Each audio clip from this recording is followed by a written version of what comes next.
Hey everybody, Cliff here, and this is Life with MS, and I'm getting ready for year 2 of my Mavenclad or cladribine coming up here in August. So that's exciting. A lot has happened in the first year. I'll do a video about that, but I want to talk about why treating our multiple sclerosis is like that horrible first adolescent relationship that we had. And you're probably thinking, wait, what the heck? But let me draw this out for you, because it turns out we're a fickle bunch, us MSers. Come in, come on in, come on in, come on in. There you go. Okay, we're gonna have a real talk here. I gotta have a conversation with you. This is a heart to heart. Okay, think back to that very first boyfriend or girlfriend you had when you were an adolescent.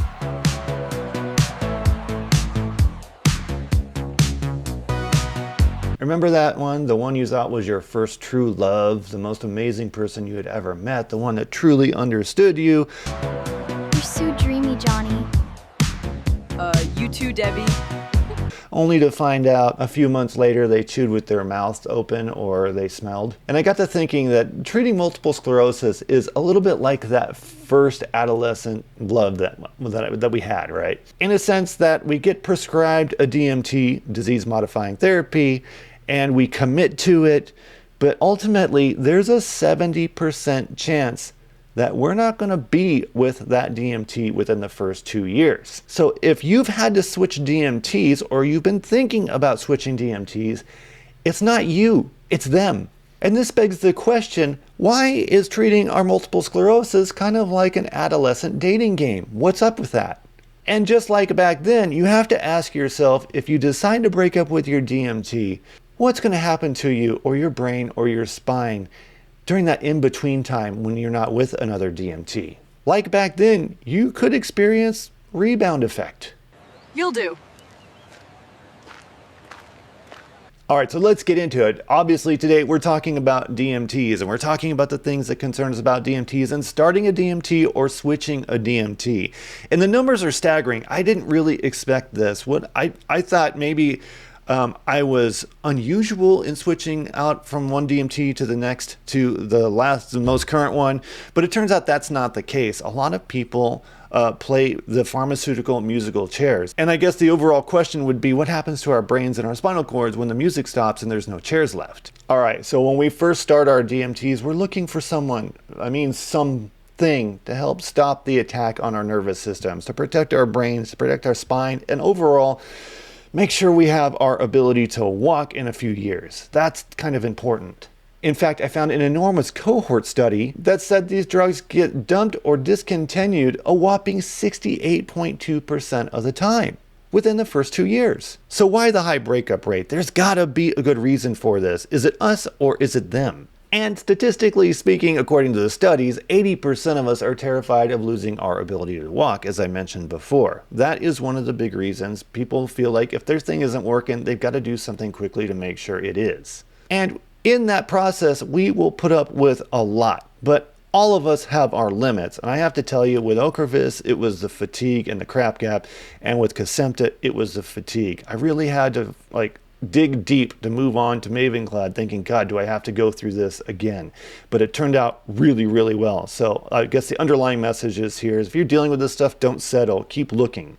And from my research, 60% of the therapeutic changes are caused by intolerability issues, just like that first love in high school. Like you just couldn't stand the fact they smelled or that they chewed with their mouth open. This is kind of more of the same. And in this study, I found it interesting that it pointed to gastrointestinal issues and needle site reactions. However, for a vast majority of the people I know, it has a lot to do with the fatigue from the drugs, for the crap gap. And the last fear is a big 800-pound gorilla in the room with these DMTs, and that is PML. And I'm going to read this because there's no way I'm going to try to remember and say it.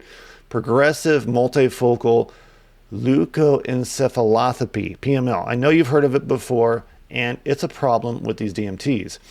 This is a rare brain infection caused by the reactivation of the JCV virus. So this leaves us with an awesome dating dilemma. Do I want MS to ruin my life, or would I like a ravenous brain virus to completely kill me? Choices, choices. All right, now let's talk about breaking up with our drugs, because we have some decisions to make. We're going to make them with our care team, with our neurologists, and everybody that loves us and supports us. And we're given 2 ways to rebound. Now, this really goes back to the high school dating. You're going to definitely identify with this. And there is this way we can rebound on a horizontal platform, or we can rebound on a vertical platform. And that means we can go with more of the same, but slightly different, or we can upgrade. The horizontal switch is like dumping your ex and then dating their twin. That is to say, you're transitioning to a drug with the exact same efficacy tier as the drug you were currently on. And then there's option B, which is the vertical switch, and this is an upgrade. It is the hotter guy, the hotter girl who actually has manners and can keep their mouth shut at the right time. Would you like me to mow the lawn next? This is the post-breakup glow-up, and I didn't even know what glow-up was until I looked it up in Urban Dictionary. I guess it means kind of like an upgrade. But with DMTs, it means you're escalating to a higher efficacy tier drug. And spoiler alert, I did the glow-up, which was from Kesimpta to Mavenclad, and things have changed a lot for the better. I upgraded. Okay, I need to correct myself here. I realized I said this was a glow-up going from Kesimpta to Mavenclad, but if you're speaking from an efficacy level, it's not. They are rated about the same in clinical studies.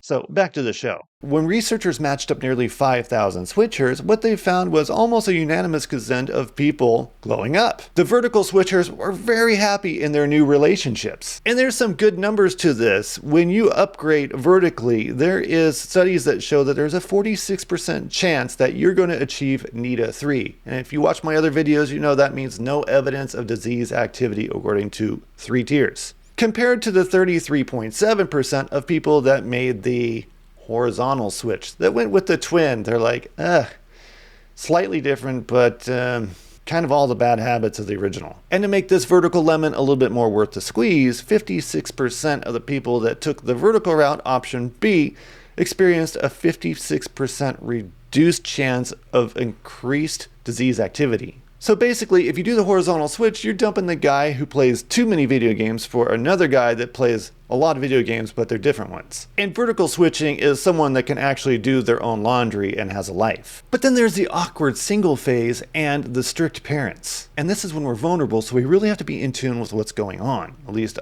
I felt very, very vulnerable. And I'm not a doctor, I'm not a clinician, I'm just a bald guy on YouTube with multiple sclerosis. But from what I've found, there's a washout period with these drugs. You can't just switch from one to the other overnight. You basically have to clear the old drug from the system before introducing the new DMT or new drug. And this would be our awkward, vulnerable stage. For me, it was 6 months from Kesimpta to Mavenclad. Before that, from Ocrevus to Kesimpta, it was like a year, but that was based on my decisions, not my doctor's decisions. And I think for everybody, it could be different. I don't know if there's any standard. I couldn't find one. I think it has a lot to do with how long you've been on a drug, blah, blah, blah, your particular situation. When we stop our high efficacy drugs and our brains and our spines become vulnerable to MS again, maybe we could be influenced to make, not the greatest decisions. So we really have to lean on a neurologist at this point. And from the research I could find, and verify this with your neurologist, if your washout single phase is under 1 month, your chance of a relapse are 0%. But if you decide to play hard to get and extend that to 3 to 6 months, your toxic MS will come back and move in, and your rate of a potential relapse increases by 37.5%. So there is an inherent risk with making the switch. And in the United States, why would we remain single so long? Who would that be? Would that be the strict parents telling us we shouldn't be dating, or would that be the American health insurance companies telling us what to do? The truth is, insurers love their utilization management strategies, which are things like prior authorization, tiered formularies, and, of course, our favorite step, therapy, which is basically them forcing you to date someone you absolutely hate until you can qualify for the one you actually want to date. And as a result, 46% of patients report extreme difficulty getting on their next drug based on these types of challenges. And the sad thing is, because of these administrative washouts, 46 to 49% of people with MS experience a relapse in that Null Zone. That's kind of unacceptable because of bureaucracy. But hold on, I have to tell you, this is not all doom and gloom, because I've had a really good experience in my last transition from Kesimpta to Mavenclad, and it had a lot almost entirely to do with my neurology team. When the neurology team and the clinic knows what they're doing, they can make this feel almost seamless. They take on the headaches of dealing with the insurance, and it is a godsend. A good neurology clinic is like your wingman or wingwoman, Is that what they call it? When you're dating, it's your person that's got your back so they can see what's going on from the outside in, and they're not really attached to the emotions of the problem. So what kind of team does this stuff? Well, there's a medication access specialist. And I wrote it down here. These are glorious friends whose entire job is to fight your strict insurance parents. In one study, an integrated access team managed to secure over $3.3 million in financial assistance, dropping the median out-of-pocket cost for specialty MS drugs to exactly $0 a day. This is literally what these people can do. And I will say that I did go through this, and it only took me an hour and a half to figure out how to not have a copay on this Mavenclad, because it was like $3,800 or something. It was crazy. So definitely worth my hour and a half, but that's all I had to do. It was pretty much ironed out, and it was worth my time. So I recommend not giving up. If you can have one of these huge copays, start calling around. Ask your clinicians. Ask them how to navigate this. They will know. They deal with it all day long. You're not alone in this. And that's true for this YouTube channel here. If you're having issues, let us know in the comments below, because we have resources. I'm talking about the community. We know this. We've been here. We've done this. Please lean on us. All right, next is the dedicated nursing care coordinators. They are little angels in heaven, and they're your other friends that tell you why your relationship isn't working and how you could possibly make it work better. They schedule all the dates, they schedule all the labs, they make sure everything is going where it needs to be. If you had to do this on your own, we would all be so confused, nothing would ever get done. So thank you for being there, nurses. And according to a study I found, these specific players in the game can reduce your time from getting approval from 129 days here in the United States down to less than 46, which, when you're counting the hours on how this MS is affecting you, and believe me, if you live with MS, you are, this is huge. All right, so switching MS medications isn't exactly like adolescent dating. There's more at stake here. There's much higher risks at stake here. You have your whole life ahead of you with adolescent dating. You can count it as learning lessons and move on. But we have narrow windows of success here with multiple sclerosis, and we don't have a lot of room to make a lot of mistakes. There are full biological risks here that we have to take into account. And then there's the psychological fears and the bureaucratic mess. And from what I found, it looks like a short washout period means that maybe that person should be exploring a high-efficacy vertical glow up, included with a clinical wingman team that's ready to fight with the insurance and get all the tests and everything out of the way so it can happen. So if you've been thinking about switching because what you're currently using is not working for you, in a sense you just don't feel well, please don't settle. Talk to your neurologist. There are options here. I can't even imagine what would have happened if I had not moved on to something that works for me. If I would have been like, well, I have MS, I'm stuck with Kesimpta, and I'm just going to feel like crap all day long, every day of the week, and that's just going to be the reality. I don't think that has to be the reality. It was terrifying taking the step into moving on to Mavenclad. It was overwhelming. It was psychologically just a mind F, but it has worked out very, very well. So please, if you're having issues, talk to your care team and see if you have options, because maybe things will get much better. I'm hoping. Statistically, it looks like things might get much better. So again, not a doctor, not a care team person. I'm just a bald dude on YouTube with MS who's gone through it. So comment below. Have you been thinking about making the switch? Are you getting ready to start your first DMT? What are your expectations? I want to know. How many of you out there that watch this video have actually transitioned from one drug to another? Are the statistics right based on community feedback? I'm Cliff, this is Life with MS, and I will talk to you soon. I got some really cool stuff coming out, and I'm just waiting for the weather to calm down, because I think I fixed a huge problem with socializing when we have MS during the summer. I invented something totally stupid. All right, talk to you soon. I'm out.